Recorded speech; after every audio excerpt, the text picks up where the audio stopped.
Pada tahun 2024, pemerintah Kota Palembang menargetkan pencapaian pendapatan pajak bumi dan bangunan atau PBB sebesar 280 miliar rupiah. Untuk mencapai target ini, Pemkot Palembang akan terus melakukan evaluasi penerimaan dan pembayaran pajak daerah.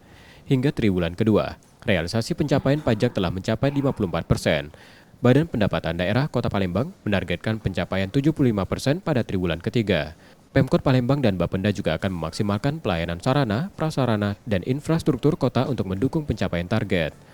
Ya, untuk serapan ini di triwulan kedua ini di 54%. Artinya targetnya di TB3 ini 75%. Optimalisasi pendapatan PBB masih menjadi tantangan karena kesadaran masyarakat yang belum sepenuhnya terjaga dan pencapaian target yang belum optimal.